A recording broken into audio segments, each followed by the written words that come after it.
My parents made us all share one bedroom for closeness, until I found out why they really did it. I was 12 when Dad knocked down the walls between our 3 bedrooms with a sledgehammer, saying families who sleep together stay together. Mom stood in the doorway filming him, narrating about how American culture had poisoned us with individualism and privacy. My older brother Caleb was 15 and looked like someone had punched him in the stomach. My little sister Meadow was only 7 and kept asking if this meant we were getting bunk beds. Dad laughed and said we were getting something better than bunk beds. We were getting unity.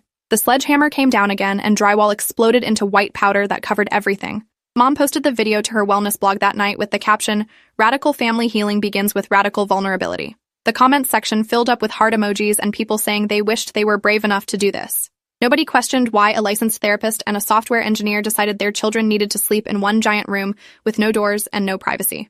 Nobody asked if we wanted this. We just woke up one Saturday morning to the sound of destruction, and Mom's voice saying this was going to save our family. By Sunday afternoon, our house had been transformed.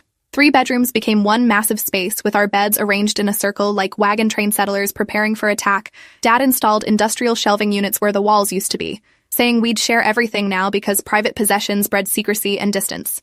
My books went on communal shelves next to Caleb's gaming equipment and Meadow's stuffed animals.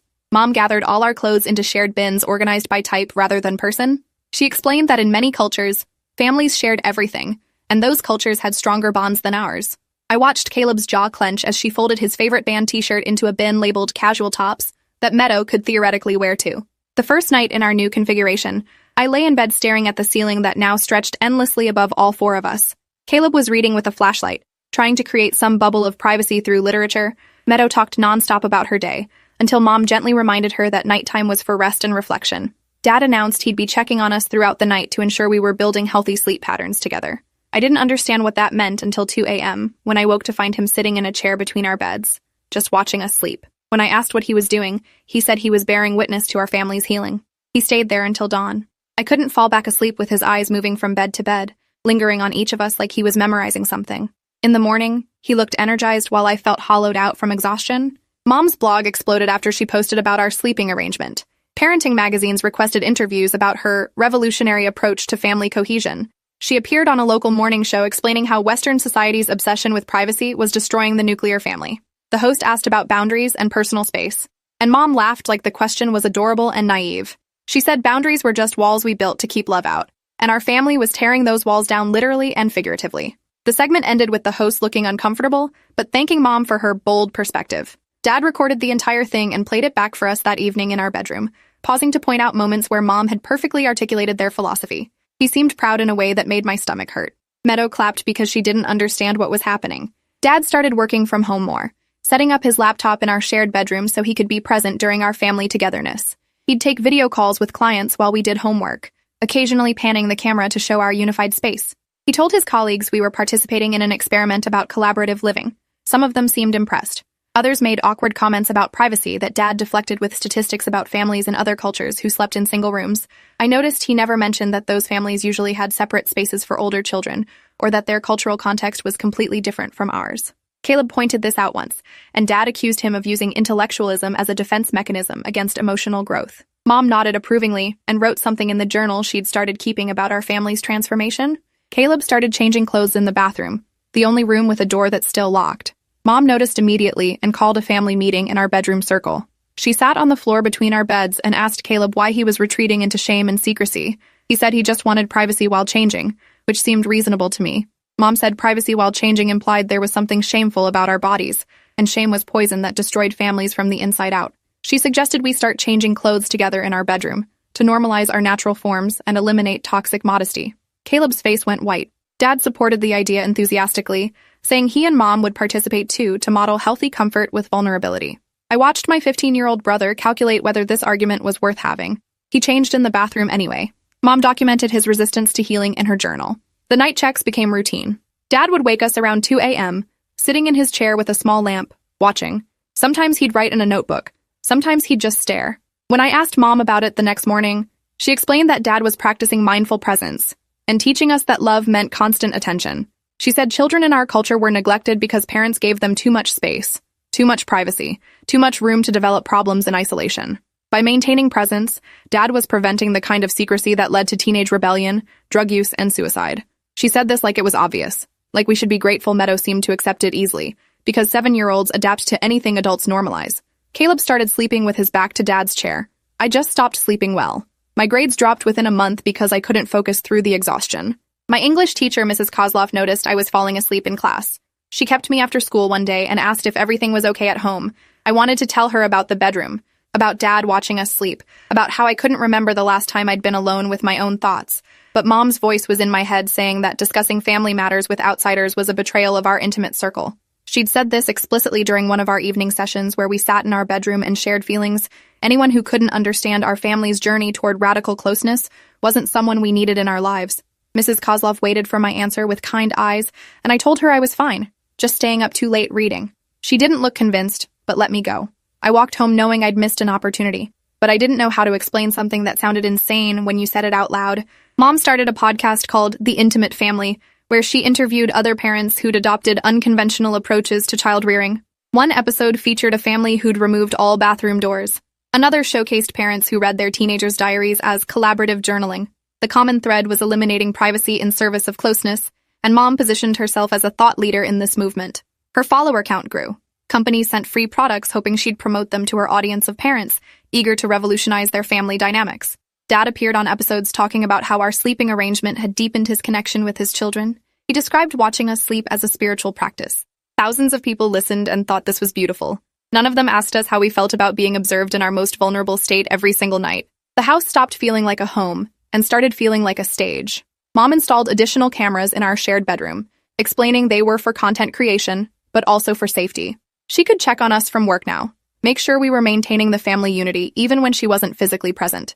The cameras had night vision. I discovered this when I woke up at 3 a.m. to use the bathroom and saw the small red lights glowing from 3 different angles. Dad wasn't in his chair that night, but the cameras were watching instead. I felt like an insect in a jar, constantly observed, never private. Caleb started hanging a blanket over his bed like a fort, trying to create some illusion of separation. Mom took it down the next morning and lectured us about symbolic walls being just as damaging as physical ones. She said we were backsliding, resisting the healing that was available to us if we'd just surrendered to vulnerability. School became my only escape, but even that was compromised. Mom volunteered to be a classroom parent, showing up during lunch to check on the family's collective energy. She'd sit with me and my friends asking invasive questions about our relationships and feelings while positioning it as caring involvement. My friends started avoiding me, Mom noticed, and said this was revealing their shallow capacity for authentic connection. She wasn't wrong that they were pulling away, but she was completely wrong about why I was becoming the weird kid whose mom talked about radical vulnerability and whose family slept in one room. When I tried to explain this to Mom, she said I was choosing peer acceptance over family loyalty, which was a sign I'd been contaminated by American individualism. She scheduled an extra family session that night where we all had to share what family meant to us. Meadow said family was being together. Caleb said nothing. Dad watched us with shining eyes. I felt like I was drowning. The breaking point should have come when Caleb stopped eating dinner with us. He'd grab food and eat in the bathroom, the only place he could be alone. Mom called this food isolation and said it was a gateway to eating disorders and self-harm. She instituted a new rule. All meals had to be eaten together in our shared bedroom, sitting in our circle. Caleb complied but stopped talking during meals. Mom interpreted his silence as depression and scheduled him for therapy with one of her colleagues who specialized in adolescent resistance to family intimacy. The therapist told Caleb he was engaging in destructive behavior by pursuing privacy and autonomy. He came home from that session looking like something had broken inside him. I wanted to ask what happened, but there was nowhere to have a private conversation. Everything occurred in the shared bedroom under Dad's watching eyes and Mom's camera lenses. We existed in constant exposure, performing closeness while dying inside. I started spending hours in the bathroom too, claiming stomach problems. It was the only door that locked, the only space where nobody could watch me. Mom began timing my bathroom visits with genuine concern on her face. She said extended time alone could indicate suicidal ideation or self-harm, and she couldn't let me engage in risky isolation. She asked if I was hurting myself in there. The question was absurd until I realized I had started scratching at my arms, creating small red lines that gave me something to focus on. Besides the crushing weight of constant observation, I wasn't trying to hurt myself. I was trying to feel like my body was mine, that some part of me existed outside of the family's collective ownership. But I couldn't explain this to Mom because any assertion of individual experience was treated as pathological resistance. She installed a timer on the bathroom door, 10 minutes maximum. After that, she'd knock and ask if I needed help. Help meant supervision. Help meant never being alone again. The real horror crystallized when I overheard Mom on a video call with another intimacy parenting advocate. I was supposed to be asleep, but Dad wasn't in his chair that night, and I'd gotten up for water. Mom's voice carried from her office, excited and animated.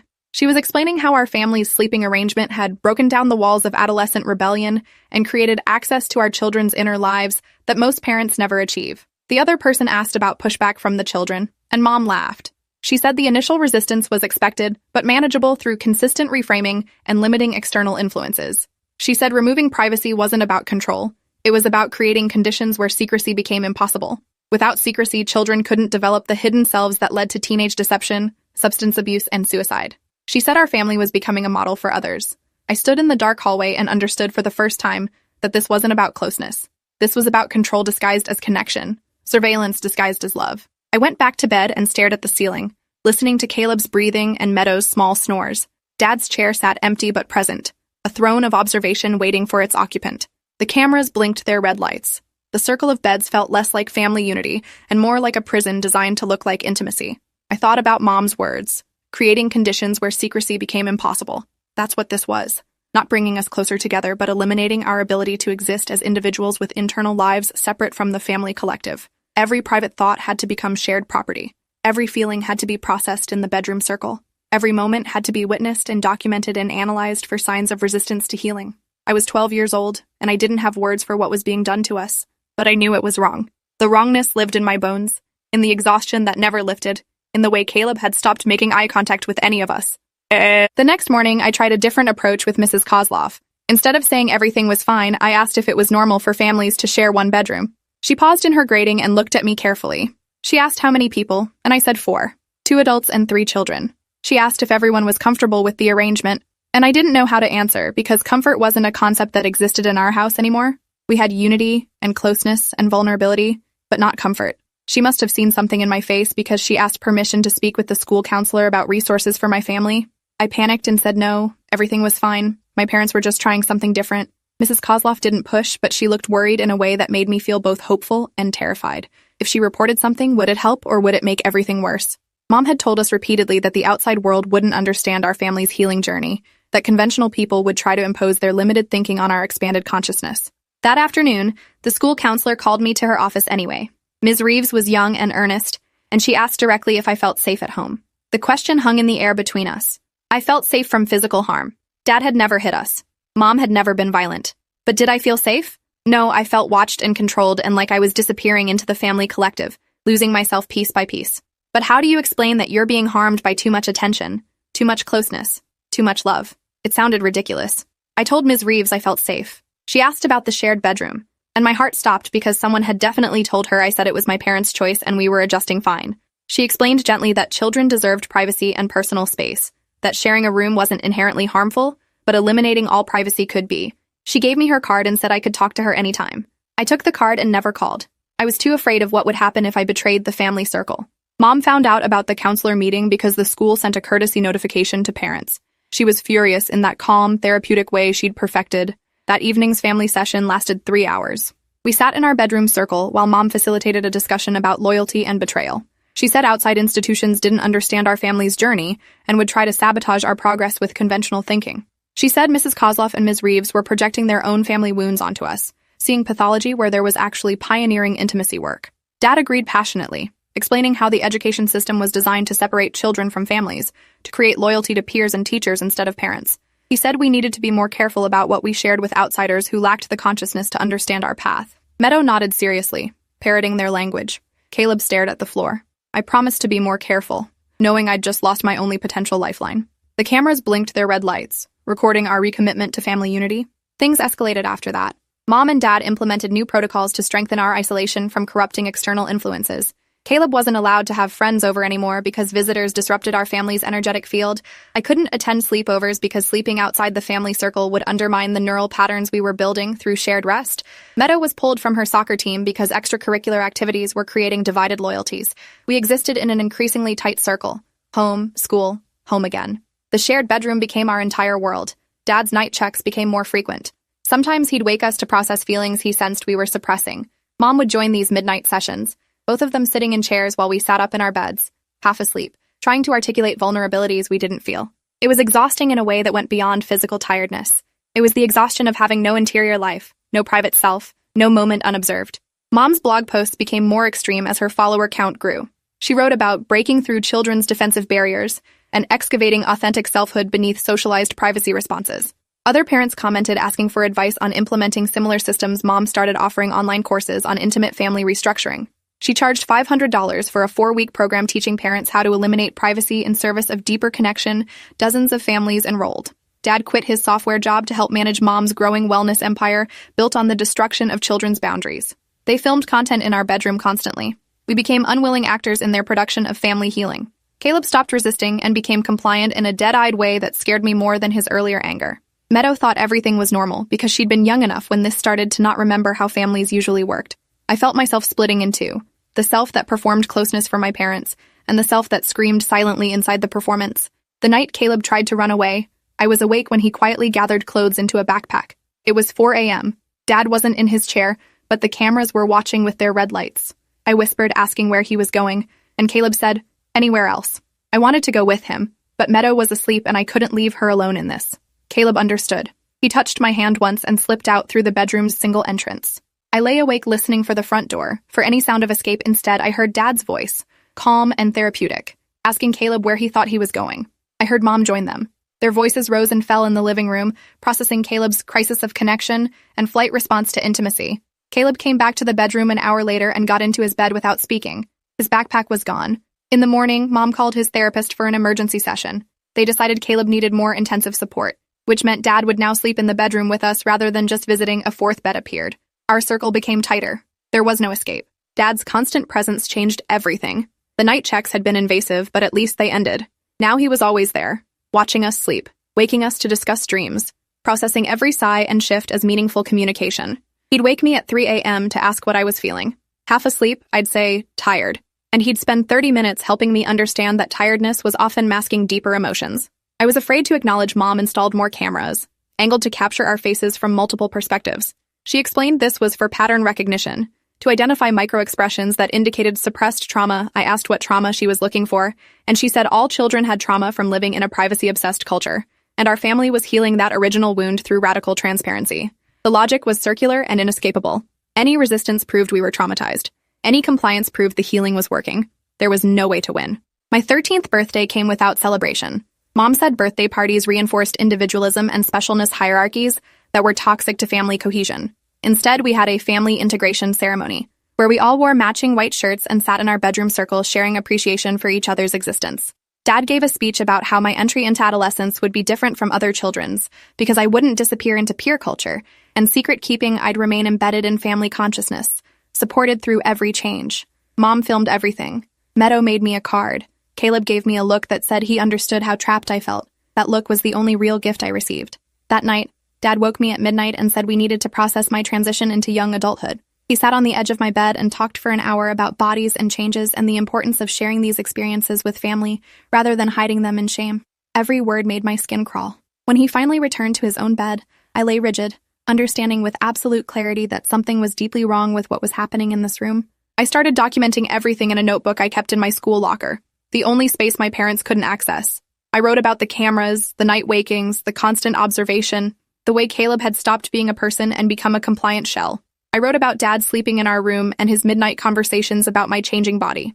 I wrote about Mom's blog posts and the money she was making teaching other parents how to eliminate their children's privacy. I didn't know what I'd do with this documentation, but writing it down made it real outside my own head. It confirmed I wasn't crazy or ungrateful or damaged by privacy culture. Something genuinely harmful was happening in our house, disguised as revolutionary family healing.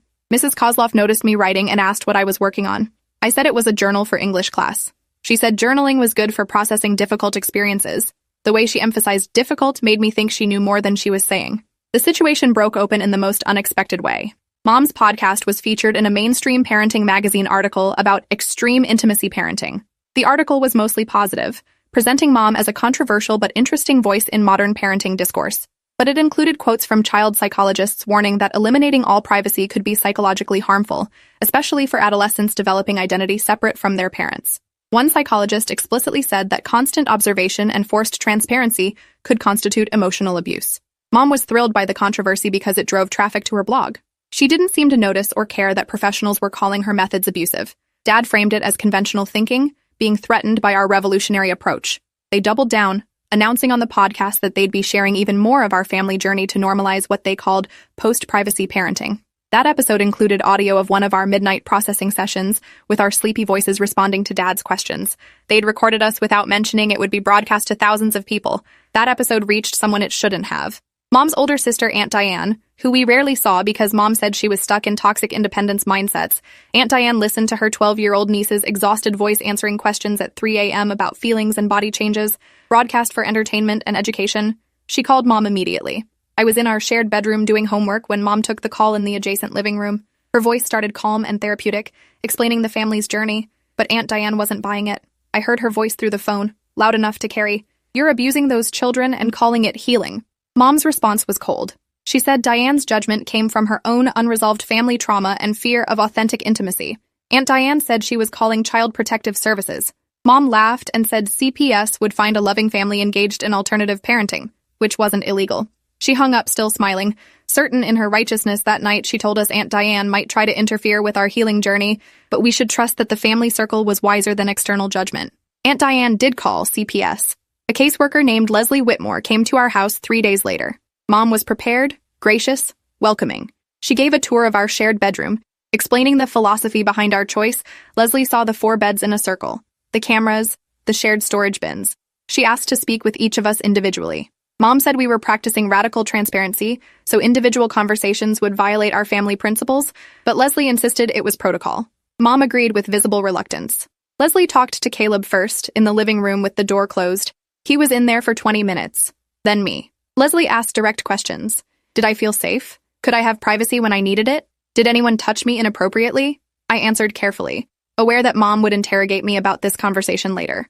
I said I felt safe. I said privacy wasn't really part of our family's values, but I was adjusting. I said no one hurt me physically. All technically true, but missing the real horror of constant surveillance and forced emotional exposure. Leslie spoke with Meadow, who enthusiastically described our family unity and how much she loved everyone sleeping together. Then Leslie talked to my parents together for nearly an hour. When she left, Mom was triumphant. She said Leslie had been initially skeptical, but ultimately saw that we were a healthy family with unconventional practices. Dad said the investigation would close with no findings because nothing illegal was occurring. They were right. 3 weeks later, we received a letter stating the case was closed. The caseworker had found no evidence of physical abuse or neglect. Unconventional sleeping arrangements weren't sufficient grounds for intervention. The cameras were presented as security measures. The constant observation was framed as involved parenting. Nothing in the CPS handbook specifically prohibited parents from sleeping in the same room as their teenage children or waking them for emotional processing sessions. We'd been failed by a system that could only recognize certain kinds of harm. The invisible abuse of destroyed boundaries and eliminated selfhood didn't register as actionable. Mom posted about the investigation on her blog, positioning it as persecution for revolutionary parenting. Her followers rallied with supportive comments. The incident became content, marketing, proof of their courage. But the CPS investigation did something important even though it didn't remove us from the home. It put our family on record. Leslie had documented everything. The shared bedroom, the cameras, the midnight sessions, Caleb's obvious distress, my exhaustion. She'd noted her concerns even while closing the case, and she'd given me her card with a direct number, telling me to call if anything changed. I kept that card in my school locker next to my documentation notebook. Small pieces of evidence that our reality was witnessed by someone outside the family circle. That night, Dad announced we'd be transitioning to authentic familial rest, which meant no pajamas, just underwear, to eliminate textile barriers to genuine vulnerability. Mom supported this enthusiastically. Caleb's face went white. I felt my stomach drop. This was escalating beyond psychological control, into something that felt dangerous in a new way. Dad saw our expressions and said our resistance proved how deeply privacy culture had corrupted our ability to be natural with our family. He said we'd start the next night to give us time to process our discomfort. I didn't sleep that night. None of us did except Meadow. At 6 a.m., Caleb whispered that we had to tell someone what was really happening. I agreed but didn't know who would believe us. Our parents were educated, articulate, wealthy enough to have lawyers. They could frame anything as misunderstood progressive parenting. They had a blog and podcast proving their methods were intentional and theoretically grounded, not impulsive abuse. But Caleb said we had to try because whatever was coming next would be worse than anything so far. He was right. I could feel it. The trajectory was clear, incremental removal of boundaries until nothing remained, until we existed completely under their control with no interior lives, no private selves, no escape. We decided to go to school early and talk to both Mrs. Kozloff and Ms. Reeves together, present a united front, make them understand this wasn't typical family weirdness but something genuinely harmful. We had to make them see past our parents' therapeutic language to the reality underneath. We went to school at 7 a.m. before classes started. Mrs. Kozloff was setting up her classroom and Ms. Reeves was in her office. We asked them to meet with us together, and you could see the alarm in their faces when they saw Caleb and me both asking. We sat in Ms. Reeves's office, and I pulled out my documentation notebook. Caleb explained about Dad sleeping in our room now, and the plans to remove pajamas. I showed them pages of notes about midnight wakings and body conversations and constant observation. Mrs. Kozloff's expression shifted from concern to horror as she read Ms. Reeves asked permission to keep the notebook as evidence. I said yes. She made copies of key pages while Mrs. Kozloff called someone. Within an hour, Leslie Whitmore was back at the school. She read my notes. She listened to Caleb describe the escalation. She asked questions that showed she'd been worried about our case even after closing it. This time, she said, there was documented pattern of behavior and explicit plans for further boundary violations. This time, she could intervene. Leslie went to our house that afternoon with a police officer. Mom answered the door in the middle of filming a podcast episode about persisting through external resistance. Leslie presented an emergency removal order based on concerns about inappropriate sleeping arrangements with adolescent children and plans for forced nudity. Mom's face transformed from welcoming to furious. She said this was persecution for alternative parenting, and they had no right to destroy our family's healing journey. Dad appeared, equally angry, demanding to see the evidence. Leslie said there were credible reports from the children themselves about escalating boundary violations. Mom's face went pale. She asked which children. Leslie said that information was protected, but the removal was effective immediately. Police would stay while we packed essentials. Mom started crying, real tears, saying we were betraying the family circle and choosing privacy poison over authentic love. Dad looked at Caleb and me with something like hatred. He said we'd regret destroying our family over fear of vulnerability. We packed bags quickly while Mom sobbed in the living room, filming herself for content, narrating her persecution by a system that couldn't understand evolved family consciousness. We went to an emergency foster placement together, all three of us. The foster parents, Ian and Portia Chen, had a large house where each child had their own bedroom with a door that locked from the inside. The first night, I lay in a room alone for the first time in over a year. The silence was overwhelming. No breathing except my own, no cameras with red lights, no dad watching, no midnight wakings for emotional processing, just darkness and privacy, and a door I'd locked myself. I cried harder than I'd cried through everything else, because this felt like being human again. In the morning, Portia knocked gently and waited for me to answer before entering. The basic respect of that gesture broke something open in me. Caleb looked better after just one night of unobserved sleep. Even Meadow, who'd loved the family circle, seemed lighter without constant togetherness. We started to remember who we were as individuals instead of units in a collective consciousness. Mom and Dad launched a social media campaign about having their children stolen by a system that criminalized revolutionary parenting. Their followers flooded CPS phone lines with complaints. The local news covered it as a controversial case of parental rights versus child welfare. Mom appeared on television looking devastated, explaining how her therapeutic approach to family closeness was being mischaracterized as abuse. She showed pictures of our bedroom circle, describing it as love made visible. She cried about the trauma of forced separation. She never mentioned the cameras or the midnight wakings or the plan to remove our pajamas. Dad presented as a devoted father being punished for rejecting conventional parenting norms. They were convincing because they genuinely believed their own narrative. They couldn't see or wouldn't acknowledge the harm they'd inflicted. The court ordered psychological evaluations for everyone. Caleb and I were evaluated by Dr. Nina Walsh, who specialized in family trauma.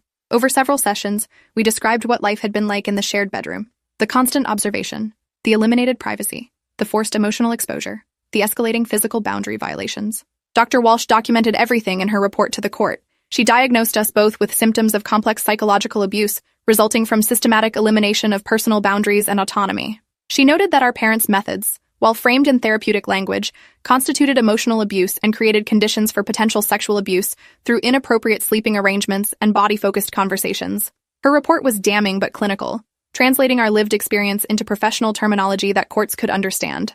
Mom and Dad were evaluated by different psychologists who noted their genuine belief in their parenting philosophy, but also significant issues with boundaries, control, and inability to recognize their children as separate individuals with rights to privacy. The evaluations recommended supervised visitation only, with mandatory therapy for our parents before any consideration of custody return. Mom posted about the reports on her blog, calling them biased interpretations by conventionally minded professionals threatened by alternative consciousness. But the damage was done. The documentation existed. Multiple professionals had witnessed and named the harm. The custody hearing lasted 2 days. Mom and Dad presented character witnesses, fellow alternative parenting advocates who testified about their devotion and innovative approaches to family closeness. Mom's lawyer argued that their methods were unconventional, but not abusive, that removing children from loving parents for ideological differences was government overreach. Our lawyer presented my documentation notebook, CPS records, psychological evaluations, and testimony from Mrs. Kozloff and Ms. Reeves about our deteriorating condition under our parents' care. Caleb testified. his voice steady as he described what it felt like to have no privacy, no selfhood, no escape from constant observation. I testified about the cameras and the midnight wakings and the terror of knowing boundaries were being eliminated piece by piece. Meadow was deemed too young to testify, but her therapist reported that even she was beginning to express relief about having her own room and discomfort about returning to the shared bedroom. The judge listened to everything. She reviewed the evidence. She asked our parents directly if they understood why constant observation and elimination of privacy might be harmful to adolescent development. Mom answered with therapeutic conviction, explaining that privacy was a cultural construct that separated family members and created conditions for hidden trauma. She said conventional psychology was limited by its individualistic framework and couldn't comprehend the healing available through radical transparency. She was eloquent and earnest, and completely unable to hear how she sounded. The judge asked if she planned to continue requiring shared sleeping and constant observation if custody was returned. Mom said yes, absolutely, because that's what our family's healing required. The judge asked Dad the same question. He said they'd made tremendous progress toward authentic family consciousness, and returning to private bedrooms would undo that sacred work. He couldn't or wouldn't understand that what he called progress, we experienced as destruction. The judge's face was unreadable, but I watched her make notes when both sides rested. She said she'd deliver a ruling within a week. We went back to Ian and Portia's house and waited. Caleb and I both knew what the ruling had to be, but we'd learned not to trust that adults would protect children when parents presented well. The ruling came 6 days later. The judge terminated Mom and Dad's custody, granting it to Aunt Diane, who'd been pursuing guardianship throughout the process. The decision cited systematic psychological abuse through elimination of privacy, inappropriate sleeping arrangements with adolescent children, forced emotional exposure, and inability to recognize harm caused by their methods. The judge noted that while the parents' beliefs were sincere, their implementation violated their children's basic rights to privacy, autonomy, and appropriate boundaries. Supervised visitation was allowed, but only in therapeutic settings with professionals present. Mom and Dad were ordered to complete family therapy and demonstrate understanding of appropriate boundaries before visitation could expand. We were free. The ruling was reported in the same outlets that had covered Mom's story about persecution. Some of her followers denounced the decision as government tyranny. Others quietly deleted their supportive comments, perhaps recognizing they'd endorsed something harmful. Mom's blog went private. Her podcast stopped updating the empire.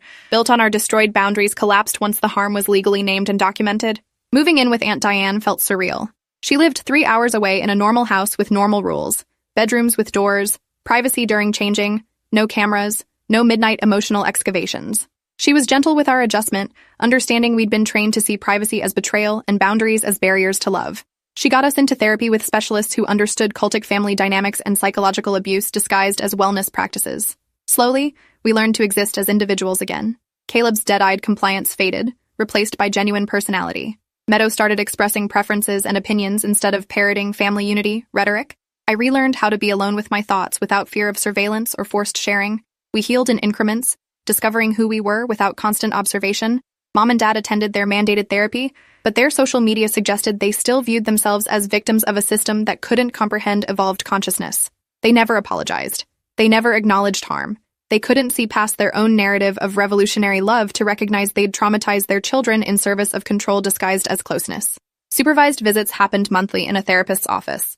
Mom would cry and ask when we could be a family again. Dad would talk about the healing we were missing by choosing separation. They'd bring printouts of blog comments from followers who supported them, as if strangers' opinions mattered more than our lived experience.